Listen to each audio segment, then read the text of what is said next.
Morning all of you. मैं चमन श्रीवास्तव। मैंने पिछले क्लास में आप लोगों को इलेक्ट्रिक फील्ड के बारे में बताया था। जैसे कोई एक चार्ज को अगर हम कहीं रखे हुए हैं और दूसरा कोई चार्ज अगर उसके पास हम लाते हैं तो वह एक फोर्स ऑफ अट्रैक्शन या फिर फोर्स ऑफ रिपल्सन को महसूस करता है, या फिर उसे हम कह सकते हैं अट्रैक्शन या फिर रिपल्सन, आकर्षण या विकर्षण का। ठीक है, और वो जहाँ तक महसूस करता है उस एरिया को हम लोग इलेक्ट्रिक फील्ड कहते हैं।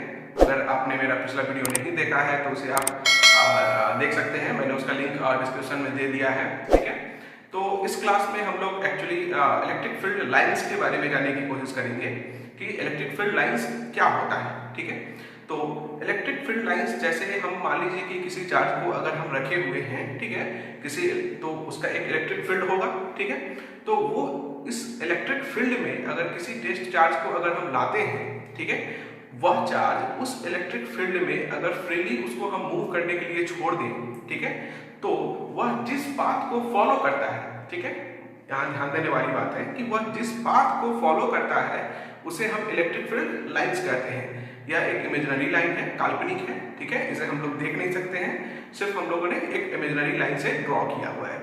अगर इसे हम लोग एग्जाम्पल के थ्रू समझें, जैसे मान लीजिए कि अगर आपको एक जगह से दूसरे जगह तक जाना है, ठीक है, तो हम एक से ज़्यादा रास्ते अपना सकते हैं। ठीक है, तो हम जिस पाथ को फॉलो किए, ठीक है, जिस पाथ को हमने चूज किया जाने के लिए एक जगह से दूसरे जगह तक, उस पाथ को हम क्या कहेंगे?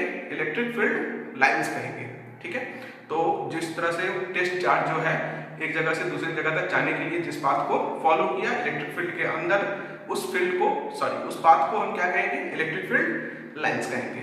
ओके, अब हम लोग ये जानने की कोशिश करेंगे कि जो डिफरेंट टाइप्स ऑफ चार्जेस हैं, पॉजिटिव और निगेटिव, ये आखिर किस पाथ को फॉलो करते हैं। ओके, अब उनके पाथ के बारे में जानने की कोशिश करेंगे। एक्चुअल वो पाथ क्या कहलाता है? हमारा इलेक्ट्रिक फील्ड लाइंस, जो कि आज का टॉपिक है। ओके, तो सबसे पहले हम लोग फिगर के द्वारा समझने की कोशिश करते हैं कि पॉजिटिव चार्ज का फील्ड लाइंस क्या होता है, निगेटिव का क्या होता है। ओके, तो चलिए शुरू करते हैं आज का क्लास। जैसे मान लेते हैं कि ये हमारा कोई पॉजिटिव चार्ज है। ओके, पॉजिटिव चार्ज जो होगा उसका जो फील्ड लाइंस होगा वो बाहर की तरफ होगा। ओके,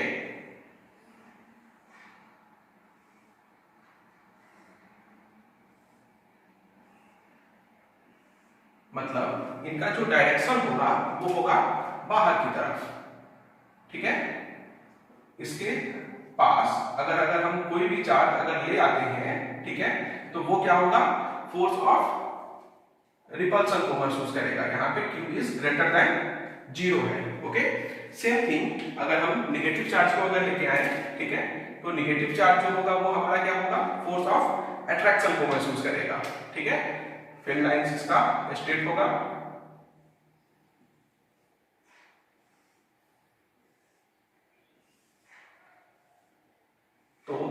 इसका जो फील्ड लाइंस होगा वो अंदर की तरफ होगा। ओके, यहां ध्यान देने वाली बात है, यहां पे जो फोर्स होगा वो अंदर की तरफ जाएगा। ठीक है, मतलब इन दोनों फिगर से हम लोग अगर समझने की कोशिश करें, यहाँ पे Q जो होगा वो लेस देन 0 होगा। ओके, निगेटिव है। तो अगर हम इन दोनों फिगर से अगर इसको समझने की कोशिश करें तो पॉजिटिव चार्ज से देख रहे हैं कि हमारा इलेक्ट्रिक फील्ड लाइंस शुरू हो रहा है। ओके, मतलब यहां से निकलने की कोशिश कर रहा है, यहां से निकल रहा है। ओके, और निगेटिव में क्या हो रहा है? इन कर रहा है, मतलब यहां से हमारा चार्ज क्या हो रहा है? आउट हो रहा है। ओके, और यहाँ पे हमारा क्या हो रहा है? इन हो रहा है। ठीक है, तो अगर मान लेते हैं कि कोई दो चार्ज है पॉजिटिव और निगेटिव को अगर हम पास में रखें तब हमारा इलेक्ट्रिक फील्ड लाइंस क्या होगा?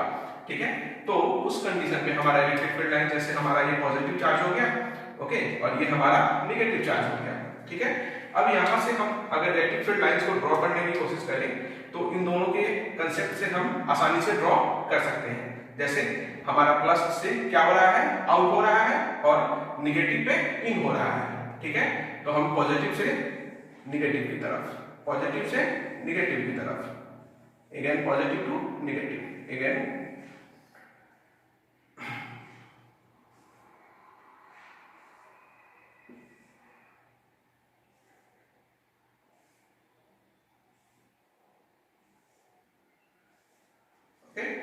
अगर हम डायरेक्शन की बात करें तो डायरेक्शन हमारा क्या होगा? पॉजिटिव से निगेटिव की तरफ होगा। ओके, पॉजिटिव से निगेटिव की तरफ, पॉजिटिव से निगेटिव, यहां से पॉजिटिव से चलना शुरू होगा और निगेटिव पे आकर इन होगा। ओके, तो इसे हम लोग आसानी से समझ सकते हैं। ये हमारा जो इमेजिनरी लाइन है वो क्या कहलाता है, इलेक्ट्रिक फील्ड लाइंस। ये हमारा इमेजिनरी लाइन होता है, इमेजिनरी मतलब काल्पनिक लाइन होता है, ठीक है, और इसे हम लोग इलेक्ट्रिक फील्ड लाइंस कहते हैं।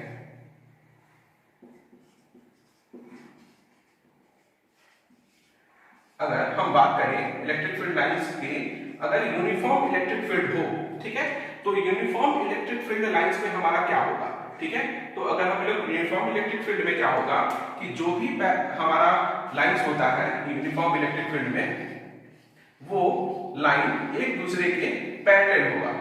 ओके, मतलब कि जो हमारा इलेक्ट्रिक फील्ड लाइंस होगा वो एकदम से पैरेलल होगा। ये हमारा यूनिफॉर्म इलेक्ट्रिक फील्ड कहलाता है, ठीक है। तो ये अलग अलग कंडीशन है, ठीक है। यहाँ पे हम जो एक फिगर को नाम दे देते हैं, ठीक है।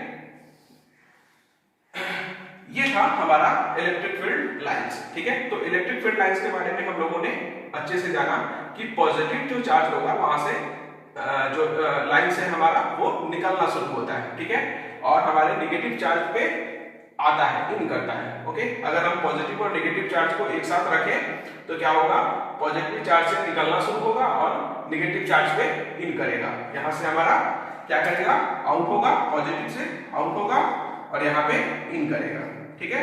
इस बात का हमेशा ध्यान रखना है। अगर हम इस बात को ध्यान रखें तो आसानी से इस फिगर को ड्रॉ कर सकते हैं। ओके, ये हमारा यूनिफॉर्म इलेक्ट्रिक फील्ड था, ठीक है। यूनिफॉर्म इलेक्ट्रिक फील्ड में हमारा क्या होगा, जो लाइंस होंगी वो एक दूसरे के पैरेलल होंगे हमेशा, ठीक है। इसे हम लोग पैरेलल लाइंस कहते हैं।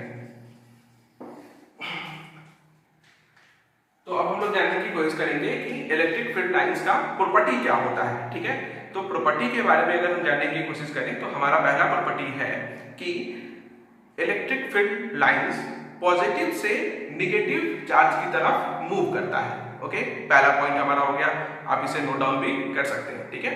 पहला पॉइंट हमारा पॉजिटिव से निकलेगा, आउट होगा और निगेटिव पे इन करेगा, फर्स्ट पॉइंट। सेकेंड पॉइंट क्या कहता है हमारा, सेकेंड पॉइंट कहता है कि किसी भी इलेक्ट्रिक फील्ड लाइंस पे अगर हम कोई टेंजेंट को ड्रॉ करें, ठीक है, अगर जो स्पर्श रेखाएं जिसको बोलते हैं स्पर्श रेखा, ठीक है, तो टेंजेंट अगर ड्रॉ करें तो वो टेंजेंट लाइन जो होगा वो इलेक्ट्रिक फील्ड लाइंस का डायरेक्शन को बताएगा, ठीक है। मतलब अगर इलेक्ट्रिक फील्ड लाइंस का अगर हमें डायरेक्शन को पता करना हो तो किसी भी पॉइंट पे हम क्या करेंगे, टेंजेंट को ड्रॉ करेंगे। ओके, थर्ड पॉइंट की तरफ बढ़ते हैं हम लोग कि थर्ड प्रॉपर्टी हमारा क्या कहता है इलेक्ट्रिक फील्ड लाइंस का। तो थर्ड प्रॉपर्टी ये कहता है कि जो इलेक्ट्रिक फील्ड लाइंस होता है, ठीक है, वो यूनिट एरिया में, ठीक है, इस बात पे ध्यान दीजिएगा, यूनिट एरिया में इलेक्ट्रिक फील्ड लाइंस का जो क्वांटिटी है, ठीक है, वो जितना ज्यादा होगा, ठीक है, वो इलेक्ट्रिक फील्ड के डायरेक्टली प्रोपोर्शनल होता है। मतलब जितना ज्यादा लाइंस इलेक्ट्रिक फील्ड उतना ही ज्यादा स्ट्रॉन्ग, ठीक है। यूनिट एरिया की हम बात कर रहे हैं। अगर यूनिट एरिया में अगर हम कंपेयर करें तो मान लीजिए कि अगर 1 मीटर स्क्वायर में इलेक्ट्रिक फील्ड लाइंस अगर 5 आपको मिलता है, ठीक है, और दूसरे कंडीशन की बात करें 1 मीटर स्क्वायर की एरिया में अगर आपको इलेक्ट्रिक फील्ड लाइंस 10 मिलता है, ओके, तो हम आसानी से पता कर सकते हैं कि इलेक्ट्रिक फील्ड किसका स्ट्रॉन्ग है। ऑब्वियसली 10 वाले लाइंस का ज्यादा इलेक्ट्रिक फील्ड स्ट्रॉन्ग होगा, मतलब कि उसके डेंसिटी पे भी हमारा डिपेंड करता है, ठीक है। जैसे इलेक्ट्रिक फील्ड लाइंस के जो बीच का जो गैप होता है, ठीक है, अगर वो भी अगर ज्यादा है, ठीक है, तो यूनिट एरिया में हम समझ सकते हैं कि उसका जो क्वांटिटी होगा कम होगा। मतलब कि इलेक्ट्रिक फील्ड लाइंस में अगर गैप ज्यादा हो, ठीक है, तो इलेक्ट्रिक फील्ड जो होगा हमारा कम होता जाएगा, स्ट्रॉन्ग होता जाएगा। जितना ज्यादा उसका डेंसिटी ज्यादा होता जाएगा, मतलब वो पास पास होते जाएंगे इलेक्ट्रिक फील्ड लाइंस, उतना ही ज्यादा हमारा इलेक्ट्रिक फील्ड स्ट्रॉन्ग होता जाता है, ठीक है। बढ़ते हैं हम लोग नेक्स्ट प्रॉपर्टी की तरफ। नेक्स्ट प्रॉपर्टी हमारा ये कहता है कि किसी भी इलेक्ट्रिक फील्ड लाइंस पे, ठीक है, जो हम टेंजेंट ड्रॉ किए तो हमारा तो वो डायरेक्शन को बता दिया, ठीक है, और डायरेक्शन जो बताएगा किसी भी एक पॉइंट पे, ठीक है, हम जो ड्रॉ करेंगे वो एक ही दिशा में बताएगा। ठीक है, मीन्स अगर हम इसको अच्छे से समझें तो कहेंगे कि किसी भी एक पॉइंट से एक ही इलेक्ट्रिक फील्ड लाइंस पास हो सकता है। ठीक है, इसे और अच्छे से समझें तो हम लोग कह सकते हैं कि इलेक्ट्रिक फील्ड लाइंस कभी भी एक दूसरे को कट नहीं करती है, मतलब इंटरसेक्ट नहीं करती है, क्योंकि समझ सकते हैं एक ही पॉइंट पे एक ही इलेक्ट्रिक फील्ड लाइंस होगा। ठीक है, तो वो कट एक दूसरे को कर ही नहीं सकती। ठीक है, और जैसा कि हम लोग पहले लाइन में भी देखे थे, ठीक है, जो यूनिफॉर्म इलेक्ट्रिक फील्ड था, तो यूनिफॉर्म इलेक्ट्रिक फील्ड लाइंस में हमने क्या देखा कि यूनिफॉर्म इलेक्ट्रिक फील्ड लाइंस में जितने भी जो लाइंस थे वो क्या थे, पैरेलल थे एक दूसरे के। ठीक है, तो इसके हम लोग कह सकते हैं कि जो भी डायरेक्शन होता है वो पॉइंट पे एक ही होगा और ये एक दूसरे को कभी कट नहीं कर सकते हैं। ठीक है, तो ये था हमारा इलेक्ट्रिक फील्ड लाइंस के बारे में कुछ कंसेप्ट। ठीक है, हम नेक्स्ट क्लास में इस पे कुछ न्यूमेरिकल्स को भी सॉल्व करेंगे, फिर इलेक्ट्रिक फ्लक्स के बारे में जानेंगे।